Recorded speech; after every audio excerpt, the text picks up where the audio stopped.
ನೋಡಿ.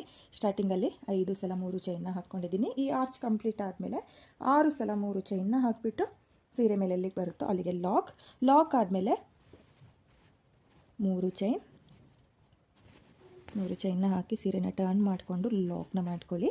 ಇವಾಗ ಮತ್ತೆ ಒಂದು ಸಲ 3 ಚೈನ್ ಸೇಮ್ ಮೊದಲನೇ ಆರ್ಚ್ನ ಮಾಡ್ಕೊಂಡಲ್ಲ, ಸೇಮ್ ಅದೇ ರೀತಿಯಾಗಿ ಮಾಡ್ಕೊಳ್ತಾ ಇದ್ದೀನಿ. ಇನ್ನೊಂದು ಸಲನೂ ತೋರಿಸ್ತೀನಿ ನೋಡಿ. 3 ಚೈನ್ನ ಮೇಲೆ 3 ಚೈನ್ನ ಹಾಕಿ ಲಾಕ್ನ ಮಾಡ್ಕೊಳ್ಳಿ. ಲಾಕ್ ಆದಮೇಲೆ ಡಿಸೈನ್ನ ಸೀದಾ ತಿರುಗಿಸ್ಕೊಂಡು 2 ಚೈನ್ನ ಹಾಕಿ ನೀಡಲ್ ಮೇಲೆ ದಾರನ ತಗೊಂಡು 3 ಚೈನ್ನ ಗ್ಯಾಪಿಗೆ 8 ಡಬಲ್ ಕ್ರೋಶೆ ಕಂಬ ನೋಡಿ. 1 2 3 4 5 6 7 8 ನೋಡಿ. ನಾನು ಕೌಂಟಿಂಗ್ಸಲ್ಲೂ ಕೂಡ ಹೇಳ್ತಾ ಇದ್ದೀನಿ. 8 ಕಂಬ ಆದಮೇಲೆ 3 ಚೈನ್ನ ಗ್ಯಾಪಿಗೆ ಅಂದರೆ ಪಕ್ಕದಲ್ಲಿರೋ 3 ಚೈನ್ನ ಗ್ಯಾಪಿಗೆ ಆರ್ಸ್ನ ಲಾಕ್ ಮಾಡ್ಕೊಳ್ಳಿ. ಲಾಕ್ ಆದಮೇಲೆ 8 ಚೈನ್ನ ಹಾಕ್ಕೋಬೇಕು.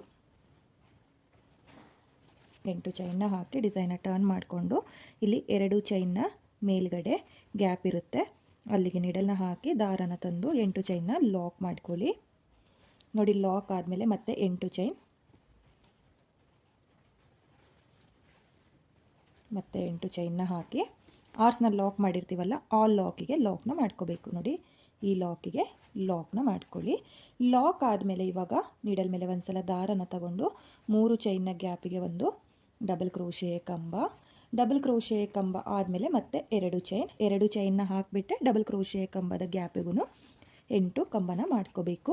ಮೊದಲನೇ ಸ್ಟೆಪ್ ಇದು ಈಸಿ ಇದೆ. ಮೊದಲನೇ ಸ್ಟೆಪ್ ನೋಡ್ಕೊಳ್ಳಿ. ಪಕ್ಕದಲ್ಲೇ ಮತ್ತೊಂದು ಆರ್ಸ್ನ ಯಾವ ರೀತಿ ಮಾಡೋದು ಅಂತ ತೋರಿಸ್ತಾ ಇದ್ದೀನಿ. ಸೇಮ್ ಇದೇ ಕೌಂಟಿಂಗ್ಸಲ್ಲಿ ನೀವು ಮೊದಲನೇ ಸ್ಟೆಪ್ನ ಮಾಡ್ಕೋಬೇಕು. ಬಿಗಿನರ್ಸು ಈ ಡಿಸೈನ್ ಮಾಡಬೇಕು ಅಂದರೆ ಸ್ವಲ್ಪ ವಿಡಿಯೋ ನೋಡಿಕೊಂಡೇ ಮಾಡ್ಕೊಳ್ಳಿ. 1-2 ಆರ್ಚ್ ಮಾಡೋವರೆಗೂ ಅಷ್ಟೇ. ಆಮೇಲಿಂದ ನೀವು ಈಸಿಯಾಗಿ ಈ ಡಿಸೈನ್ನ ಮಾಡ್ಕೋಬಹುದು.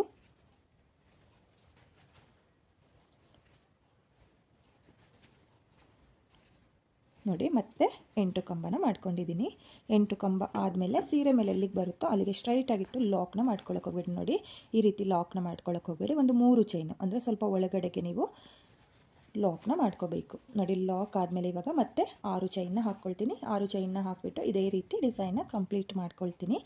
ನಾನಿಲ್ಲಿ ಮೊದಲನೇ ಸ್ಟೆಪ್ನ ಕಂಪ್ಲೀಟ್ ಮಾಡ್ಕೊಂಡಿದ್ದೀನಿ. ಕೊನೆಯಲ್ಲಿ ಒಂದು ಸಲ 3 ಚೈನ್ನ ಹಾಕಿಬಿಟ್ಟು 2 ಸಲ ಲಾಕ್ನ ಮಾಡಿಕೊಂಡು 2 ಎಕ್ಸ್ಟ್ರಾ ಚೈನ್ನ ಹಾಕಿ ದಾರನ ಕಟ್ ಮಾಡ್ಕೊಂಡಿದ್ದೀನಿ. ನೀವು ಇದೇ ರೀತಿಯಾಗಿ ಪೂರ್ತಿ ಸೀರೆಗೆ ಡಿಸೈನ್ನ ಮಾಡ್ಕೊಳ್ಳಿ. ನಿಮಗೆ ಕೊನೆಯಲ್ಲಿ 1 ಟೈಮ್ ಬಂದ್ರೂ ಸಾಕು, ಅಥವಾ ಆರ್ಚ್ ಎಂಡ್ ಆದ್ರೂ ನಿಮಗೆ ಫಿನಿಶಿಂಗ್ ಅನ್ನೋದು ಪರ್ಫೆಕ್ಟಾಗಿ ಬರುತ್ತೆ. ಹಾಗೆ ನಾನಿವಾಗ 2ನೇ ಸ್ಟೆಪ್ನ ಯಾವ ರೀತಿ ಮಾಡೋದು ಅಂತ ತೋರಿಸ್ತೀನಿ.